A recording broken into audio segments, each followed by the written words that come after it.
আসসালামু আলাইকুম সোহাগ বলছিলাম দক্ষিণ কোরিয়া থেকে। এভিয়েশন ভিসা কনসালটেন্সির মাধ্যমে আপনারা যারা অ্যাপ্লিকেশন করেছেন এবং করতে যাচ্ছেন সবাইকে আন্তরিক ধন্যবাদ। আমরা আসলে খুশি যে আপনারা আমাদেরকে ট্রাস্ট করতেছেন আলহামদুলিল্লাহ, এবং সেই জন্য আমাদের মাঝে অ্যাপ্লিকেশন করেছিলাম, করতে যাচ্ছেন।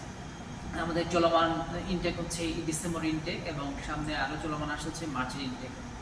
তো অ্যাকচুয়ালি আজকে যে এখানে ভিডিওটা করা সেটা হচ্ছে অনেক মাস্টার্সের ভাইয়ারা আমাদের কাছে আক্স করেন, জিজ্ঞেস করেন যে ভাইয়া আমরা তো উইদাউট আইএলটিএস অ্যাপ্লিকেশন করবো, তো আমাদের রিসেন্টলি পাস 2022-23 সেশন বা এর মধ্যে আমাদের ব্যাচেলর কমপ্লিট, এখন আমরা মাস্টার্স অ্যাপ্লিকেশন করতে যাচ্ছি উইদাউট আইএলটিএসে। কারণ আপনি যদি গ্যারান্টি দেন যে 100% ভিসা দিতে পারবেন, ঠিক আছে, তাহলে আমরা আপনাকে ফাইল দিব এবং আপনার মাধ্যমে আমরা অ্যাপ্লিকেশনটা করবো। অ্যাকচুয়ালি তাদের জন্য হচ্ছে আমার এই ভিডিওটা করা।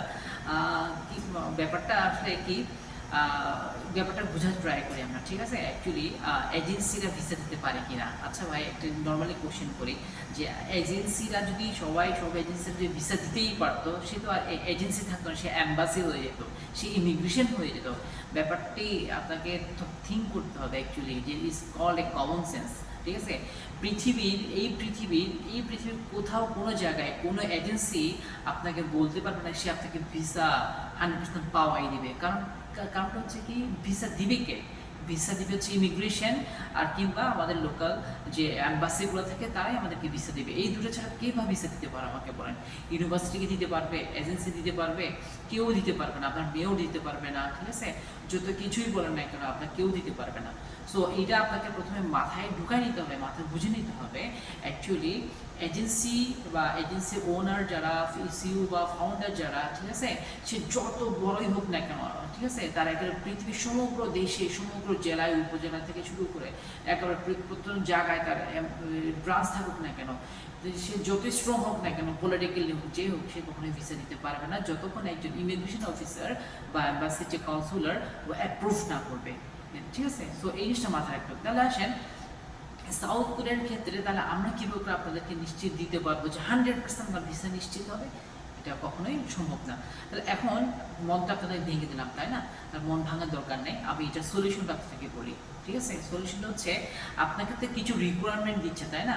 কারণ কাউন্সিলর বা হচ্ছে আপনার ইমিগ্রেশন অফিসার, ভিসা অফিসার যারা থাকে, তারা তো বলে দিচ্ছে আপনাকে এই রিকোয়ারমেন্টসগুলো ফুলফিল যদি করতে পারেন বা করেন, তাহলে তারা আপনাকে ভিসা কিন্তু দিয়ে দিচ্ছে। কারণ আপনাকে সেই ক্রাইটেরিয়াগুলো আপনাকে ফুলফিল করতে হবে ভাই।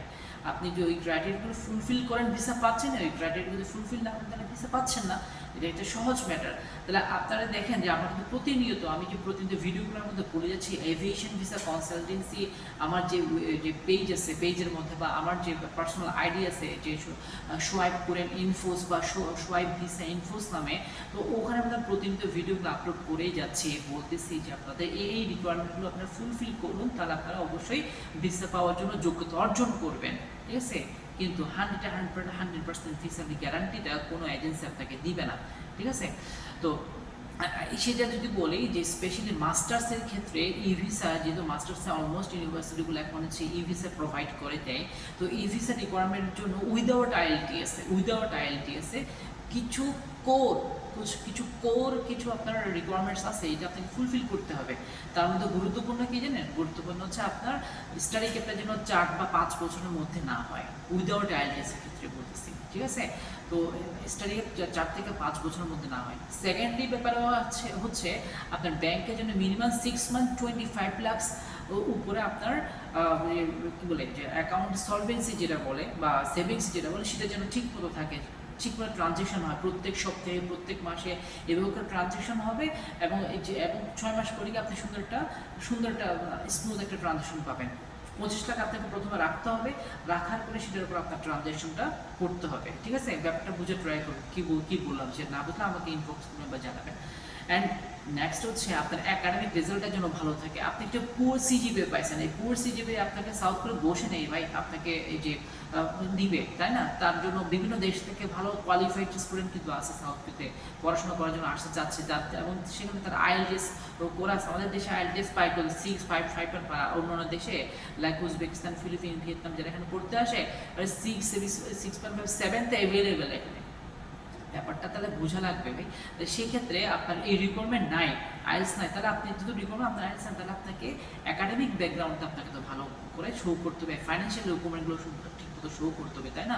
ফাইন্যান্সিয়াল ডকুমেন্ট অনেকগুলো ডকুমেন্ট আছে, ভিডিওটা লম্বা হয়ে যাবে, আমি এতটুকুই আপনাদেরকে বলবো যে ফাইন্যান্সিয়াল ডকুমেন্টগুলো ঠিক করেন, আপডেট করেন, ট্রেড লাইসেন্স এবং ট্যাক্সের যে সার্টিফিকেট, জিরো রিটার্ন না দিয়ে ওখানে মধ্যে আপনি 5 থেকে 6,000 7,000 টাকা ট্যাক্স দেন, এবং হচ্ছে আপনার ব্যাংকে প্রত্যেক সপ্তাহে প্রত্যেক মাসে এটা কন্টিনিউ করেন, এবং 25 লাখ টাকা রেখে ওটার থেকে আপনার ট্রানজ্যাকশনটা করেন, এবং ভিসা অ্যাপ্লিকেশন করার আগ পর্যন্ত ওই টাকাটা যেন থাকে, এই রিকোয়ারমেন্টগুলো ফুলফিল আপনি যেন করেন, ঠিক আছে? তাহলে ইনশাল্লাহ আমরা আশা রাখতে পারি ইনশাল্লাহ আপনার সেই ভিসাটা নিশ্চিত হতে পারে। কিন্তু 100% গ্যারান্টির যে ব্যাপারটা, এটা হচ্ছে আপনি যখন ইন্টারভিউ দেবেন ইউনিভার্সিটিতে, দেওয়ার পরে একটা ধাপ থাকবে, অ্যান্ড দেন হচ্ছে পরে আপনার ফাইলটা যদি কোনো রকমের প্রবলেম না হয়ে থাকে ইমিগ্রেশনে যাবে, সিভিল ইমিগ্রেশন বা সেন্ট্রাল ইমিগ্রেশনে চলে যায়, সেখান থেকে তারা যদি দেখে যে কোনো রকম সমস্যা, তখন তারা ভিসা দেবে, ঠিক আছে? আর যদি তাদের সমস্যা মনে হয়, তারা বাংলাদেশ অ্যাম্বাসিতে একবার পাঠায় ফাইলটা, পাঠিয়ে ওখান থেকে চেক করে যে স্টুডেন্টের ব্যাপারে কোনো ফেক কিছু আছে কিনা, ঠিক আছে? দেন ওরা যদি বাংলাদেশ অ্যাম্বাসি থেকে নো করে, সেখানে কারো সাধ্য নেই যে সিভিল ইমিগ্রেশন সেই ভিসাটা দিবে, ঠিক আছে? আর যদি সিভিল ইমিগ্রেশন ভিসা দিয়ে দেয় তাহলে তো হয়ে গেল, ঠিক আছে? তাহলে আমি পরের ভিডিওতে বলবো যারা ভিসা রিজেকশন হয় এই ভিসায়, সেক্ষেত্রে তারা কি করবে, সেটার জন্য পরবর্তী ভিডিওটা দেখতে থাকুন। ধন্যবাদ সবাইকে, আসসালামু আলাইকুম।